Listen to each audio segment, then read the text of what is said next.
Erokamano janeno mar Eltien, agone Nyasaye erokamano mochako loso thuolo okinyi ma kawuono ni mondo achak aduogo e studio ka to mana gi wach Nyasaye.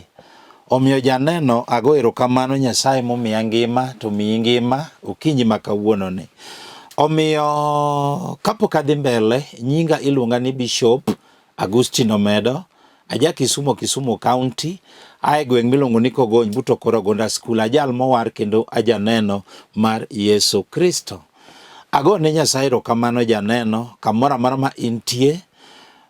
Nyasaye ora ka gi wach to kawuono ujumbe kata thuon wach mada puonjo kata madwa yalo wacho ni jela kata twech.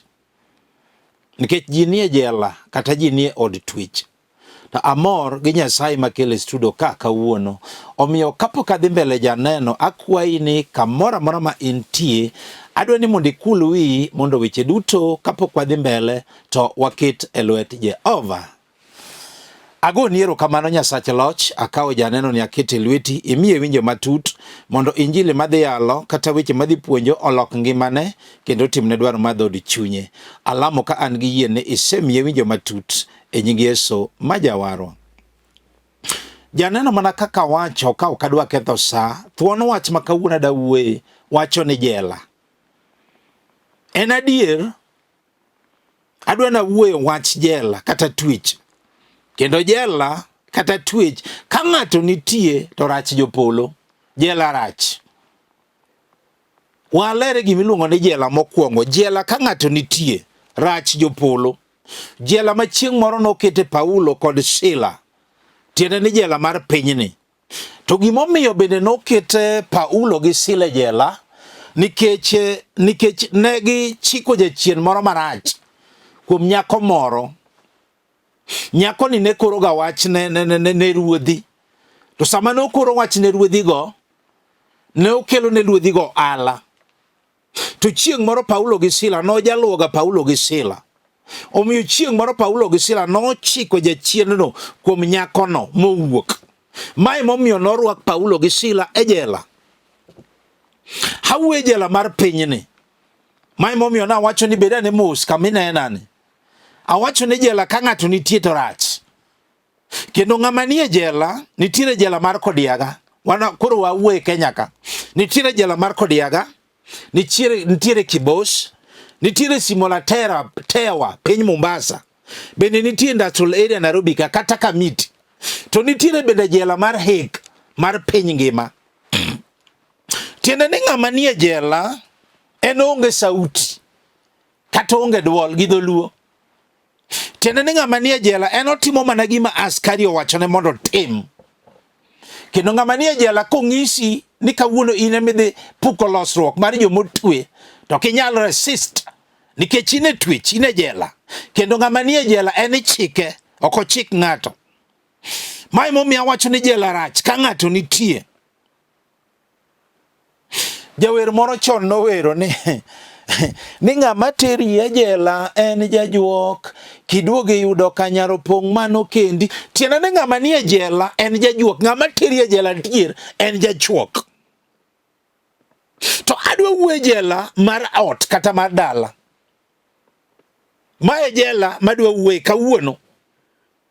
Ok adwa wuoye jela manotwe Paulo gi Sila, tadwa wuoye jela mar dala kata mar ot.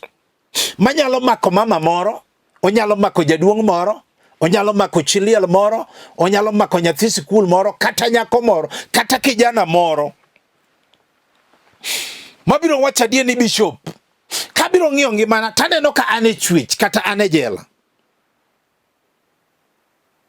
Kendo en adier ni jela ka ng'ato nitie, ng'ato nyalo wuoyo kende ka janeko.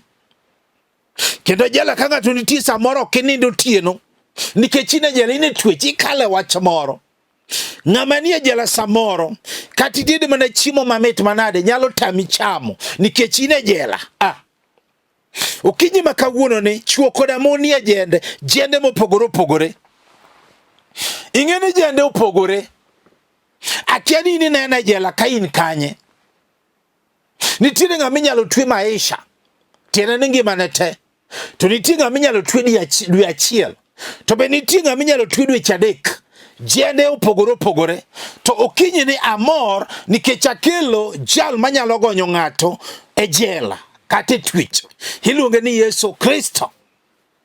Paulo gi Sila nolame ka gin e od jela, kendo sama ne gilame ne gipo ka piny oyiengni matek, mi gipo ka mise mag jela ondekni, nikech mise en gima oguru motegno. Ne gipo ka mise mag jela ondekni, ne gikanyono eka ne gipo ka dhoudi duto oyawore, mi nyororo mag joma otwe nogonyore. Tiende ni mise gimosendeki inyalo pudhi. Mae momiyo adwa nawuo jela mar ot kata mar dala momako mama moro. Mae momiyo adwa nasom kodi muma mar Tich Joote 16, wabiro chako kare 25.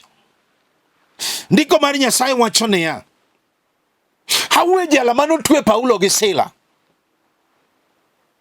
Ndiko mar Nyasaye wacho niya, kar oduor tir, Paulo gi Sila noyudo lemo kendo werne Nyasaye. Ka joma otwe mamoko to ochung' ochiko itgi winjogi. Eka ne gipo ka piny oyiengni matek, mi mise mag jela ondekni. Muma wacho niya, gikanyono dhoudi duto noyawore, kendo nyororo mag joma otwe nogonyore. Paulo gi Sila norwake jela. Tawacho nado wuo jela mar ot kata mar dala momako mama moro sani okete lolwe TV nena mos. Ne okonindo tieno. Pi wange go kala kala. Owacho ni Bishop Sami wuo jela tane jela. Mana kaka wacho ni jende opogore. Nitiere ng'ama nie jela mar tuo sani. Kendo nene otanda mar midekre. Osewuotho osiptende matindo gi madongo, duoko onge. Samoro en gi tuo mar pressure. Samoro en sukari. Samoro en asma. Samoro en kansa. Samoro en wich bar mochwere. Osetemo go osiptal otamore. Hene jela. Wawuo jela yae, maka ng'ato nitie to rach. Hadiero ne osepiedho to otamore. Samoro en tuo maringe chogo, kata maringe pien, kata maringe remo.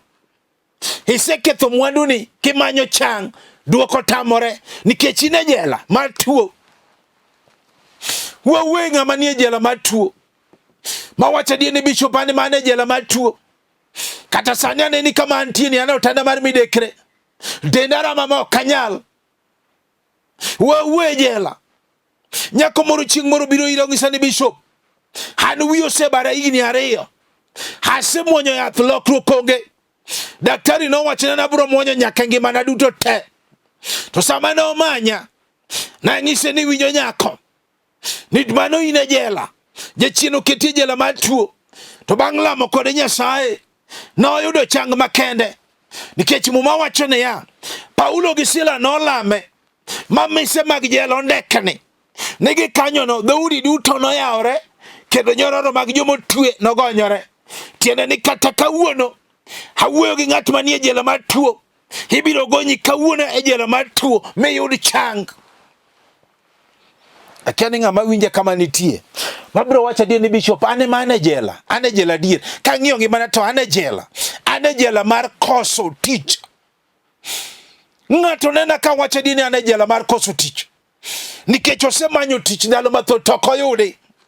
En kodhi manyo ting'ise mana ni kuja kesho. Ing'ise na kuna kazi. Mano jela. En gi papers. Nosomo kendo en gi degree. To ok onyal yudo tich. Oyudo mana mane ok osomo. Mano jela. Ma jachien okete ng'ato.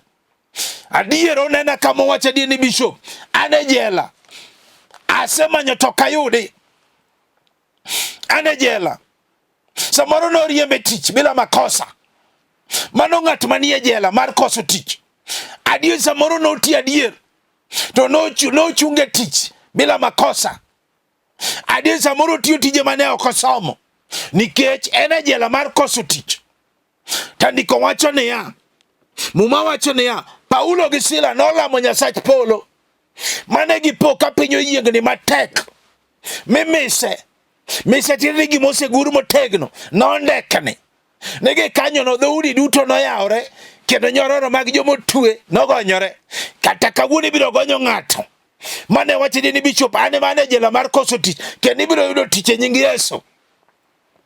Wawuo jela marach ma ng'ato nena ma wachidi ni bishop samiri yalo tawega ni yala kendo awega ni nena nikech ane mane jela ne okanindo tieno na wacho ni jende opogore.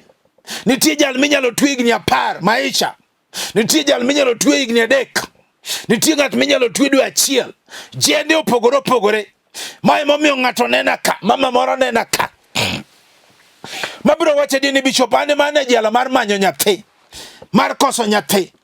Adiera semuony madho yath, lokruok onge. Kato kinyini na mondo madhe. Giponge buo tandana duoko onge. Asewuotho osiptende matindo gi madongo. Ok anyal yudo konyruok. Adier samoro nosetimne nyoko operation nigolo growth. Ema samoro nomone mako ich. Duoko pod otamore. Adiero nena ka samoro omako to wuogi dweche 3. Jachino dagi ni ok onyal ting'o nikech en e jela. Adiero nena ka sani samoro nyuolo maber to ok oting'. Dong' osiptal nikech en e jela. Samoro ng'ato jachino kete jela mar pala ni en kodhi nyuol to nyaka timne operation. Hawuo jela momako ng'ato. Mama moro bo wacho ni bishop ane mane jela. Mama moro chieng' moro biro iro ng'isa ni bishop ogochona, okobiro iro gochona. Ung'isa ni pastor bing'e, ang'isa na keyo kanyal pari ni ane mama ni lamo na ane ng'ane ni lamo na bang' higni 10 ka onge nyathi. Pastor sani an gi nyathi ating'o ich an gi dweche 9 achiegne nyuol. Na wacho ni mama nitiere Nyasaye manyalo gonyo ng'ate jela.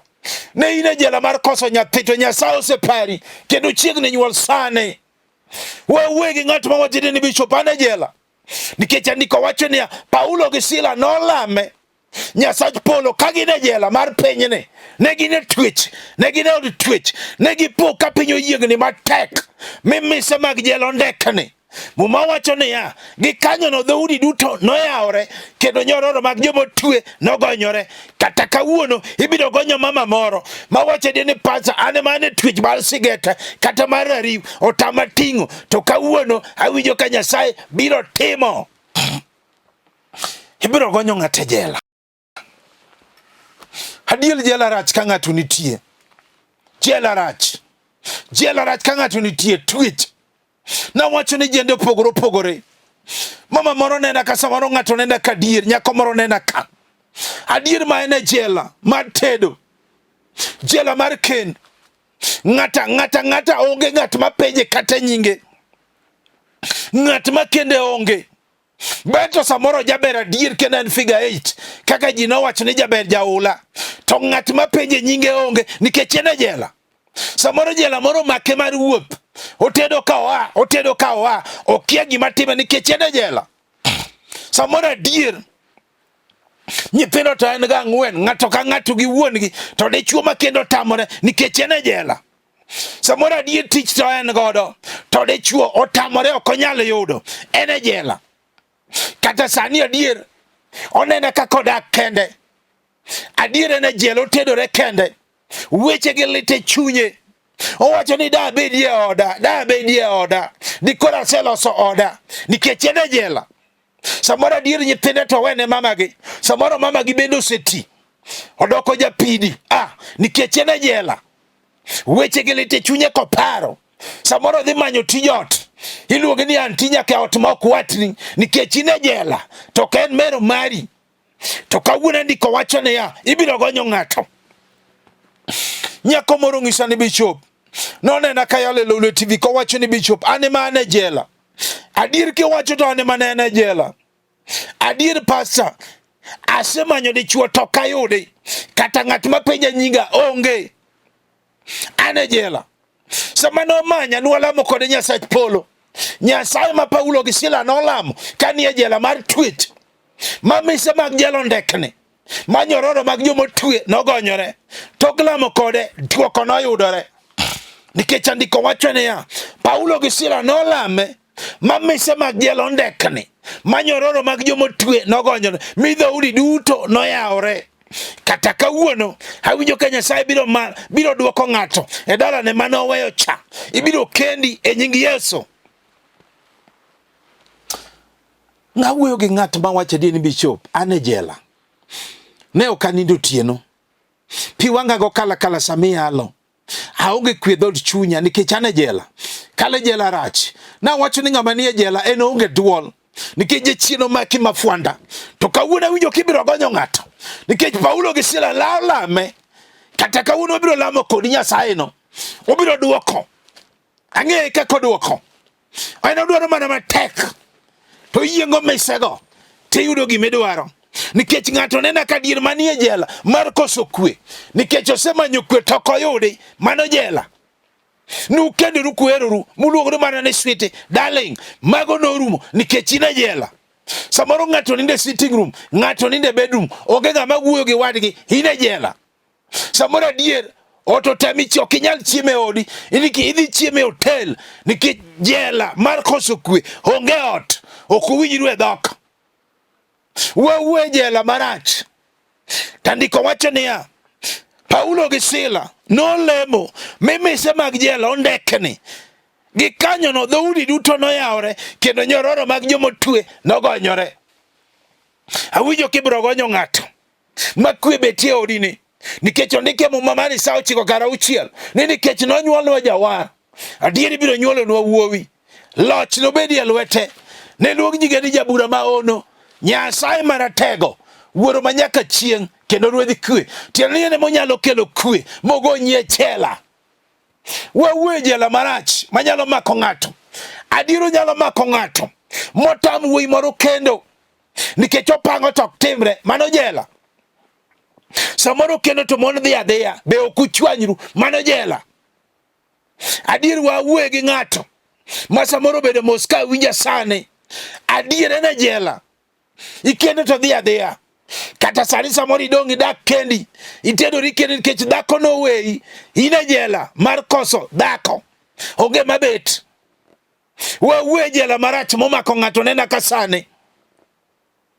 Idong' kendi nyamasi. Piny ochami.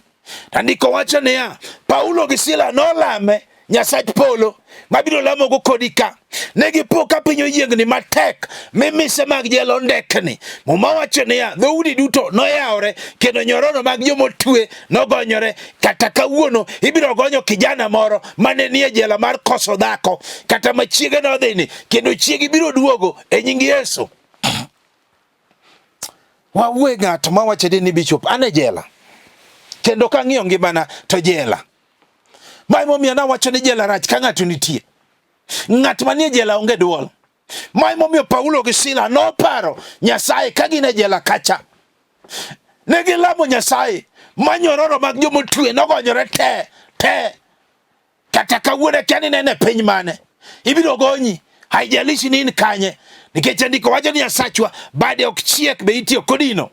Ng'ato nie jela mar ohala. Mano bende nie mano jela. Kata twich ma ng'ato nyalo beti. Nikech otimo tok timre ochako to podha. Mano jela. Samoro adier ochako to chuje chido godo mowe. Mano jela mar ohala. Samoro noket rech. Noyaw mar wuoch. Noketo mena. Noket M-Pesa. Samoro noket duka. Samoro noyaw hardware. Samoro noket mar lewni. Kata ng'at manyiewe onge nikech en e jela. Jachiro dagni ok onyal timo. Adier ng'ato nena ka sani. Adier koparo to lite chunye nikech en e jela. Akia ni ng'ato be winja kama nitie. Dala moro samoro nena ka. Adier en e jela. En kata kobidho chia to chia tata ok bedi mano jela. Samoro kata mana yiene mopidhe dala ne to ok ti mano jela. Thoya. Okia gima time. Tamor gi Nyasaye makelo ka. Chieng' moro jaduong' moro bende winja kayale e lolo TV kaka yalo ni. Otimo na neno ni bishop. Ane mane jela kane yalo jela tane jela. Dala na ka. Apidho nyaka dhok. To onge manyuolo nyathi kata chiel. Ochako ng'isa ni bishop. Apidho nyaka gwen mathoth. Kata manyuolo tong' onge. Ong'isa chako ng'isa ni bishop. Kata yien mapidho onge mati kata ol mane pi onge mati kata chiel nikech en e jela. Hape mar ohala nolal. Sama nogochona talamo kode simo. Awuon nie gima notimore ka piny ru. To gochona ne bishop. Iwinjo gima timore. Na chiew gokinyi tayudo ka gweno abich osenyuolo tong'. Nikech ne en e jela. Okia gima ne time. Nikech andiko wacho niya, Paulo gi Sila nolame Nyasach Polo. Me piny oyiengni matek. Mi dhoudi duto noyawore. Mi nyororo mag joma otwe nogonyore. Kata kawuono ibiro gonyo ng'ato. Iwinjo ma ohala manolwar e lwetini biro duogo e nying Yesu.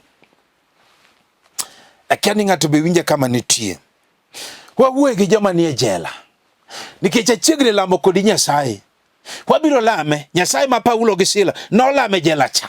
Ene wabiro lamo kodi ka kawuono. Ne gilame ma gineno duong'ne. Kar oduor tin en sa oboro otieno. Oduor en otieno. Eka gipo ka piny oyiengni e yienga matek. To gipo ka nyoroche gonyore. Kata kawuono ibiro gonyo nyororo motwe ng'ato. Manena kama wacho ni bicho bani motweya. Nikech dala moro nena kato nena kasani. Mama moro nena ka kata jaduong' moro. Ma wacho ni bishop ane mane jela mar kong' e dala na ka. Nyithinda madho. Otamo gi gedo. Otamo gi kendo. Otamo gi nyombo. Ok ginyal. Pacha lite chunya. To na puonjo nyithindo. Mamoko somo modhi nyaka university. Nikech jela mar kong' omakogi. Ok ginyal neno ber. Weche gi lite chunyi jaduong'. Omako nyaka nyithindo manyiri. Omako nyaka nyithindo manyiri onge manyalo dhi maber. Dhi katedo. Iwinjo. Andiko wacho niya, Paulo gi Sila nolame. Mama moro chieng' moro bende biro ira. Ong'iso ni bishop naneno kiyalo. Ane ma kiyalo jela mar kong'o to nomako oda. Omako jaoda mako madho manindo nyaka oko. Iting'a ting'a. Na ng'ise ni walam kodi Nyasaye. Oko madho nikech ohero. Ene Tuech ene jela mar kong'o. Sama nwalamo kodi Nyasach Polo. Duoko noyudore. Kendo jaode nowe kong'o. Nikech ondikia muma. Paulo gi Sila nolame. Mise mag jela ondekni. Ni Gikanyono dhoudi duto noyawore. Kendo nyororo mag joma otwe nogonyore. Kata kawuono ibiro gonyo ng'ato. Ibiro gonyo dala moro ma kong'o nomako. Nikech miere moko. Ka ok imadhi to iwacho ni mano nobi kodi. Akia ni ng'ato be winja kama nitie. Abiro lamo go kodi Nyasach Polo. Nyasaye ma Paulo gi Sila nolamo cha en ka. Abiro lamo kodi Nyasaye. Otimo kata kawuono biro timo. Ng'ato nie jela kasa nena. Jela mar gedo kata mar golo dala. Omake nyamasi. Nikech opango tok timre ne. Samoro pango to chunya chida. Samoro nyeo nyaka mabati nyaka musumal ne piny. Mondo chak gudho ni ogedi otamore. Osike malito osiko. Mabati mokabiro to begi padore. Lite chunya noger mar kwer. Kawuono kata mama unotho. Lite chunyi. Samoro adieri ne ot machwer. Samoro adier ipango kaka igedi otamore. Ine jela mar koso ot. Samoro adier ipango golo dala tok timre ni. Tine igni moseluoro mathoth. Tandiko wacho niya, Paulo gi Sila nolame. Ma mise mag jela ondekni. Uma wacho ni Gikanyono hapo na hapo. Instantly. Dhoudi duto noyawore. Kendo nyororo mag joma otwe nogonyore. Kata kawuono awinjo kibiro gonyo ng'ata jela. Mane nie jela mar gedo kata mar golo dala. Ibiro gedo higani e nying Yesu. Nikech onge gima tek manosetemo tamo Nyasachwa timo. Wawuoye jela marach makamako mama moro to wuoyo kende kajaneko. Jela mako ng'ato kata mtoka go hol ko ng'ado ndara toko winji nikech ene jela. Tawuoro Nyasaye makolam to duoko. Paulo gi Sila nonene. Kata kawuono ibiro timo ne ng'ato. Nitie ng'ato nela kasani nie jela mar nyombo. Adiere ne jela. Osewero ne dichuo. Ni toki nyuo madhok dala otamore. Mano jela. Adier ge pago to chunye chida. Mondo chak gudho ni onyombi otamore. Mano jela. Samoro adiero mako. Mama moro ka. Osetiego higni 15. Samoro nyigi nosekendi. Chuogi dwa nyombo. To in poko nyuo mama. Weche gi lite chunyi. Nikech ine jela mar nyombo. Ok nyal nyuomi dhok. Wawuoye ng'at manie jela sani. Samoro adier dichuo moro pango mondo mi odhi onyuom chiege. Gini ok nyal timore ne ngimane. Weche gi lite chunye. Go pango to gimore ma wuoke. Mano jela. jachien odagi ni ok inyal nyuomo chiegi. Awuor ni ndiko wachone ya Paulo gi Sila nonene, kata in be kawuono ibiro nene sudo lolwe ka mikete lolwe kawuono jahawi. Paulo gi Sila nonene, muma wachone ya ne gilamo Nyasach Paulo magipo ka piny oyiengni matek, mise en gima ogur, mise mag Jela ondekni, Gikanyono dhoudi duto noyawore, kendo nyororo mag joma otwe nogonyore. Kata kawuono winjo kibiro gonyo ng'ato. Mawacho ni bishop ane mane jela ok anyal nyuomo chiega, kata ok nyal nyuomo dhok. Weche gi lit e chunya, nikech andiko wacho ni kawuono ibiro gonyo ng'ato. Iwinjo, kendo ibiro nyuomo dhok higa ni mama, ibiro nyuomo kijana, ibiro nyuomo jaodi e nying Yesu. Onge gima tek manosetem motamo Nyasachwa timo. Wawe jela marach mako ng'ato. Sama yalo to ji wacho ga ni bishop ane mayala ichalo giminena. To kawuono Roho Maler ema neno ng'ato kama nitie. Kendo Roho Maler neno ga gik mopondo. Akia ni ine piny mane. Kawuono biro lamo kodi Nyasach Paulo. Ng'ato nyathi skul moro ni e jela ka. Onena kasani kata ene college. Ene jela chon noriek. Tinde odok mana chien. Mano jela. Maja chien nyalo ruake nyathi skul moro. Samoro ine college adier. Ok ne kidhi tieko. Nikech fee otamore. Mano ine jela mar koso fee. Adier chon ni ero skul. Tinde skul boge ni jela ndogo. Mano jela. Ma ng'ato nitie. Wawe nyathi skul moro. Samoro tuo moro nogore kit ngimani. Otami ni ok inyal somo. Samoro ni wich bar. Omaki. Pi wangi chwer king'iyo buka ma. To pi wangi go kala. Nikech ine jela. Miere moko jachien noketo ni onge nyithindo magike klas 7. Kanyo ka gichopo tikendogi. Mano jela. Ama kage nyona boro to giwe skul. Gidonje Nyasore. Ma jomoko noluongo ni mano yath. Ni kiluongo ni Nyasore to biro soro kodi. Iwinjo ine jela. Tandiko wacho ni Paulo gi Sila nolame ma mise mag Jela ondekni. Gikanyono dhoudi duto noyawore. Kendo nyororo mag joma otwe nogonyore. Kawuono ibiro gonyo ng'ato. Nikech adwa na lam kodi Nyasaye.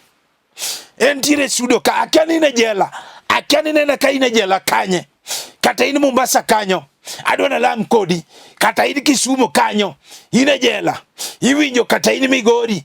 Kata in Busia boda. Iwinjo kata in Oyugis. Kata in Kindu Bay. Kata in Nakuru. Kata in Man Elgon. Kata in Kano kanyo. Kata in Bondo. Kata in Siaya. Adwa na lam kodi Nyasaye. Akia ni nena ka in kanye. Ine jela mane. To ine jela mane. Adwa lam kodi Nyasaye. Nikech andiko wacho ni Nyasacho bado ok chiek. Be itiyo kodino.